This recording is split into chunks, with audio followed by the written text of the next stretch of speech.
A Great Argead Saga ALEXEIN. Volume 1, Telesias, The War Dance. Makāula Nakae. A new episode every single day. Episode 26. Macedonia, Regent's Dawn. May 368 BCE, Royal Courtyard, Aegae. The morning air hung fragile and brittle, weighted by the pungent aroma of burning pine and the freezing clinical chill of damp earth rising from the royal necropolis. At the center of the courtyard, the white limestone paving slabs remained grotesquely stained with the dried-out residues of wine, consumed during the previous night's funeral rites and the subsequent celebration of the new regency. Ptolemy of Aloros materialized from the royal pavilion. His posture, however, was entirely devoid of a mourner's grief. He cut the figure of an impending storm poised to sweep across the central plains. He was encased in a mirror-polished bronze breastplate that captured and aggressively imprisoned the morning sun, while his heavy Tyrian purple mantle snapped against the gale like a military standard. Behind his spine marched Attalus and Parmenion, the dual titans stabilizing the domestic military apparatus. One man manifested the predatory avarice of the new order, the other, the stark, unyielding pragmatism of the old regime. Ptolemy halted abruptly at the precipice of the stone dais, casting a calculated glance down at Philip and Perdiccas, who stood erect side by side below him. The child king, 17-year-old Perdiccas III, barely managed to sustain his grip upon the Argead scepter with trembling fingers. Philip, conversely, stood with both boots driven hard into the dirt, his face mapped with a complex network of bruises and contusions, carved by the rough Macedonian infantrymen within yesterday's wrestling pits. Behind the two young princes, stepping out from the shadows of the marble colonnade with an iron-like grace, emerged Queen Dowager Eurydice. Her black silk mourning dress appeared like a bottomless chasm that ruthlessly rejected the morning light, and her pupils still smoldered with the cold. Volatile embers of the clandestine compact executed the previous night at the tombs of Aegae. "The king has been returned to the dirt," Ptolemy rumbled, his voice echoing through the surrounding porticos with a resonant, absolute authority. It was the tone of a 43-year-old usurper who brooked zero parameters of dissent. "Our ancestors have received a legitimate sacrifice commensurate with their dignity. Yet, a kingdom cannot be administered by the phantoms of the dead, nor can Macedonia be successfully defended exclusively by the hands of children." He violently pivoted his arrogant gaze toward the outer city gates. Along the horizon line, massive columns of golden dust, churned up by an approaching cavalry detachment, were already clinically visible against the gray light.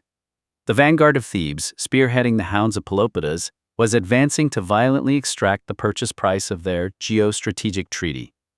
"General Parmenion," Ptolemy called out, his voice dropping from a conversational register into a lethal, rasping friction. "The military apparatus is actively auditing the status of that spare bloodline. They demand to master whether a boy who battles, amidst the mud of the training, pits like a feral alley cat from Thrace, should be catalogued as a prince requiring our protection or an immediate, existential threat requiring systematic termination." Attalus executed a deliberate forward stride, his right palm settling onto the gold leaf pommel of his broadsword. The voice of the 22-year-old commander resonated with a cruel, volatile impatience. "The Alorian palace guard has finalized the logistics to escort the young prince to the northern watchtowers, Regent. Confined behind those iron portcullises, we can guarantee the equilibrium of Macedonia until his chin grows a full beard, or until his psychological infrastructure is completely pulverized. Deliver the extraction order to me this instant." "Hold your tongue, hound of the mountains," Queen Eurydice's voice cut through the courtyard with the precision of a razor. She refused to shift her frame by a fraction of an inch, merely directing her freezing analytical gaze toward Attalus. "Your shallow intellect appears entirely incapable of reading the metrics of the scale when evaluating the true worth of a royal hostage. Do you possess zero imagination to compute how violently the entry of Argead blood into a common cage, treated as a mere piece of meat, would provoke the immediate fury of Thebes?" Ptolemy narrowed his eyes, tracking the queen's outburst before focusing his gaze onto Philip, scanning for a solitary flicker of biological panic. Yet, the matrix he encountered within the 14-year-old prince was entirely undisturbed, a cold, unblinking gray gaze that seemed to actively compute and recalibrate the regent's own parameters. "The queen's arithmetic is flawless," Attalus, Ptolemy declared, his lips twisting into the clinical grin of an apex predator. A prisoner inevitably molts into a martyr, and a martyr structurally triggers domestic insurrection.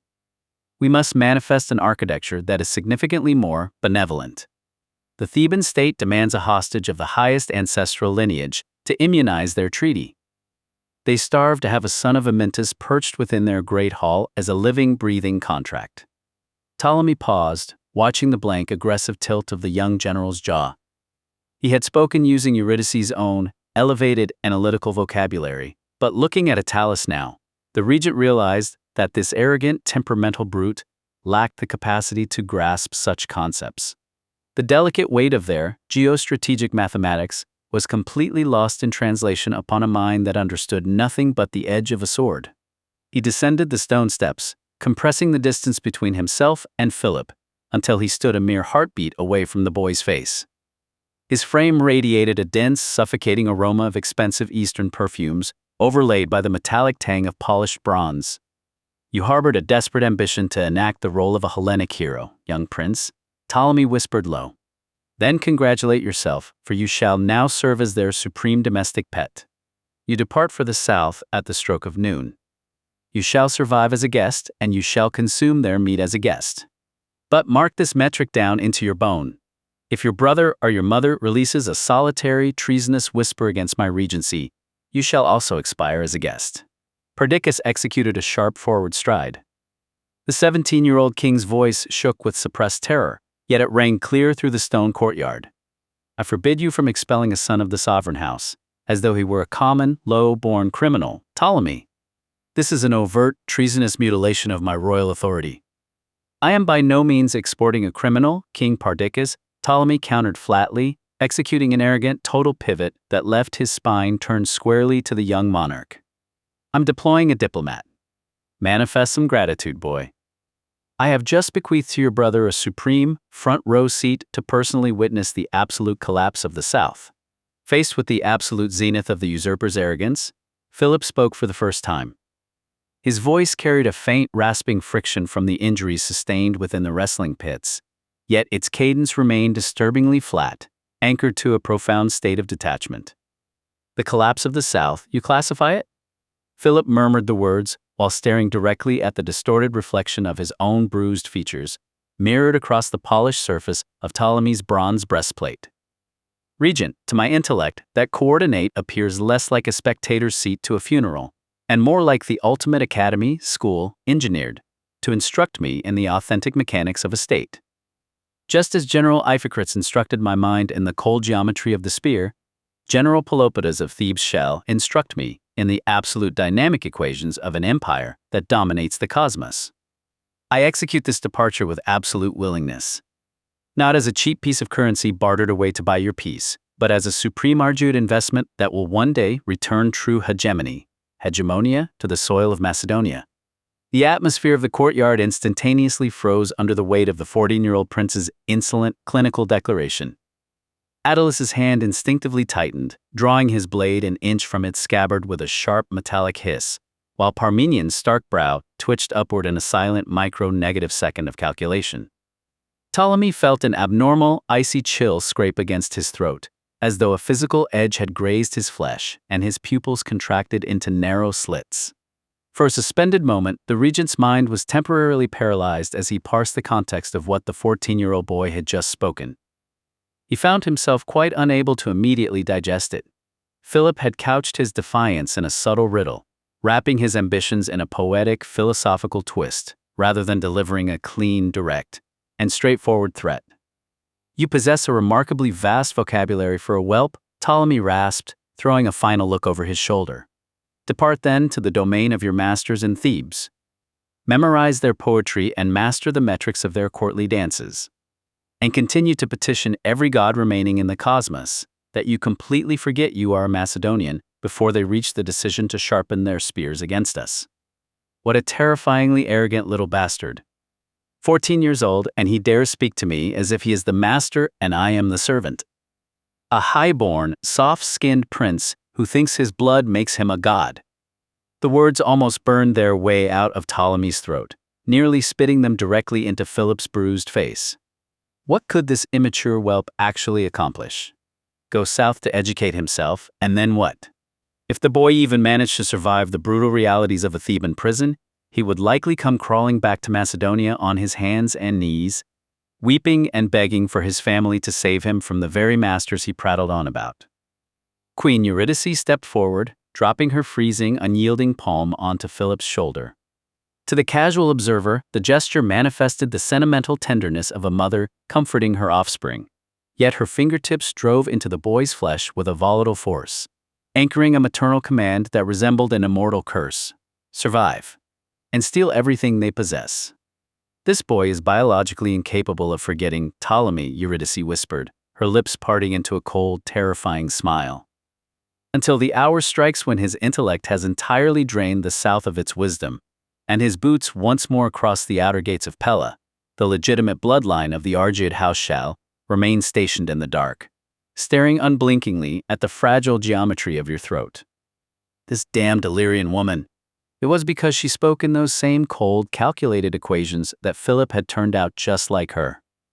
A barbarian half-breed like him could never truly grasp the pure-blooded Macedonian ideology, nor could he ever understand our way of life or the raw, bloody nature of how we hold on to power.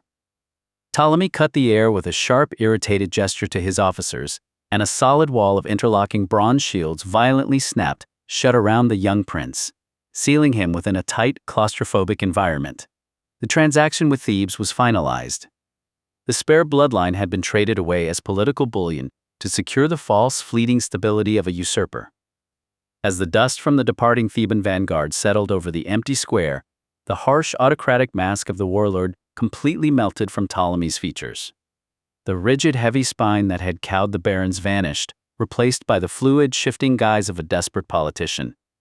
He turned slowly toward Queen Eurydice, his movements carrying a rare, calculated gentleness as he closed the physical distance between them. "Eurydice," he murmured, his voice shedding its booming authority, dropping into a soft, conspiratorial register meant for her ears alone. He reached out, his fingers lightly brushing her dark silk sleeve with practiced synthetic warmth. "The boy is gone. The southern threat is temporarily frozen. But we must look upon the arithmetic of our survival without delusion." The queen did not move, her frame remaining cold and rigid beneath his touch, but her eyes locked onto his. "The royal treasury is entirely empty," Ptolemy confessed softly, his eyes scanning the courtyard to ensure the palace guards remained out of earshot. "We are nearly bankrupt. The funeral games for Alexander, the bribes to quiet the western border lords, the continuous mobilization of the infantry, it has bled the fortress dry. We do not possess enough silver to sustain the palace guard through the turning of the season, let alone hire the mercenaries required to repel the Illyrian tribes gathering at our western frontiers. If the treasury remains hollowed out, the barons will realize our vulnerability, and we will both find ourselves in the dirt beside your eldest son before the harvest."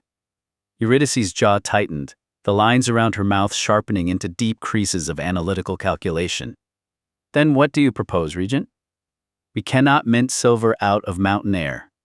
"No," Ptolemy whispered, a subtle, predatory gleam returning to his pupils as he presented the hidden blueprint of his strategy. "But we can trade what we possess in abundance for the wealth we lack. We must make a deal with Athens." He leaned in closer, his perfume swirling between them in the heat. "The Athenians are desperate. Their shipyards at Piraeus starve for timber to rebuild their naval empire, and they have the gold reserves we need to survive.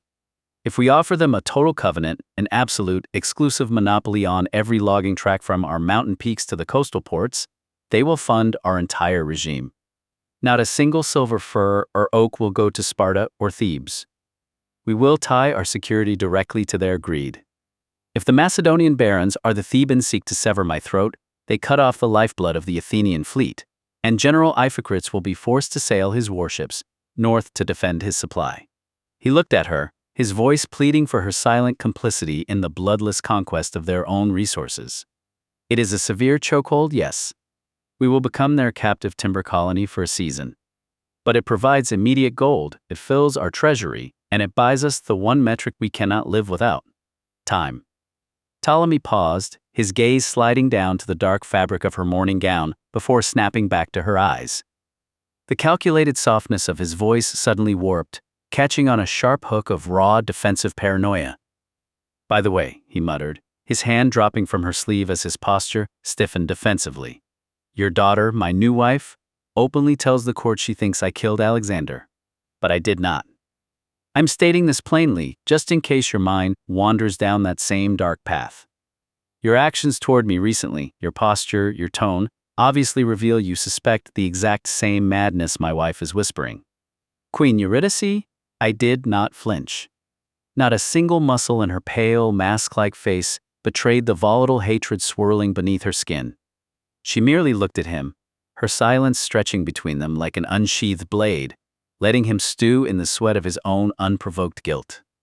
The transaction was sealed in the dark of their shared panic. Eurydice gave a single, slow nod of cold assent, not out of loyalty to the man who killed her son, but because her own grim calculations matched his. Survival came first, vengeance would wait for a sharper hour. Turning back toward the interior palace chambers, Ptolemy met the waiting, anxious eyes of his remaining counselors. There was no more time for hesitation. The thematic masks of royal dignity were completely stripped away. There was only one foreign card left to play to secure his fragile, illegitimate rear from immediate internal collapse and external slaughter, the maritime masters of the south. Send a swift dispatch to the coast. Instantly, Ptolemy hissed to his personal scribe, his breath coming in shallow, ragged bursts of raw adrenaline. Find the Athenian envoy, Callisthenes, before his litter leaves our borders. Tell him Pella is ready to talk terms. Tell him that if Athens guarantees the protective shadow of Iphicrit's fleet and immediately pours gold into our hollowed treasuries, the house of the Argeads will sign their covenant. He stepped violently closer to the scribe, his trembling fingers digging deep into the fabric of the man's tunic, pulling him close enough to smell the stale funeral wine on his breath. Every trunk? Every branch. Every single logging track cutting from our highest mountain peaks down to the coastal ports, Ptolemy commanded, his voice dropping into a desperate, rattling whisper. We will give Athens the absolute exclusive monopoly of Macedonia's naval timber. Not a single log of silver fir or oak shall go to Sparta, to Thebes, or to any other rival port, but the Piraeus. If we must become their captive timber colony to keep our heads attached to our shoulders for another season, then let them strip our forests entirely bare. Narrowed by the highly specific tinted lens of his own immediate survival, Ptolemy was trapped in a perspective that allowed him to see only what he desperately wished to see, a wealthy foreign protector to guard his blood-stained, stolen crown.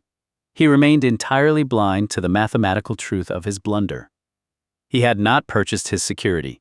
He had just locked a devastating economic chokehold around his own nation and handed in his frantic attempt to survive the day, the Regent had just unleashed the ultimate explosive device, remaining completely oblivious to the long-term cascade of incoming consequences, destined to permanently dissolve the geopolitical matrix of the world. To be continued. A great Argead Saga ALEXEIN. Volume 1, Telesias, the War Dance. A new episode every single day. We are dropping a new episode every day until the epic conclusion of Volume 1. Each chapter delivers a tight, hyper-focused 5 to 15-minute hit of cinematic historical drama, perfect for your daily plunge into antiquity. Watch the cinematic video trailer. Listen to the full saga now. Bookmark Volume 1, Telesias playlist. Subscribe to follow the rise of the Argead dynasty. Thumbs up to help push our vanguard through the algorithm's gauntlet. Comment below.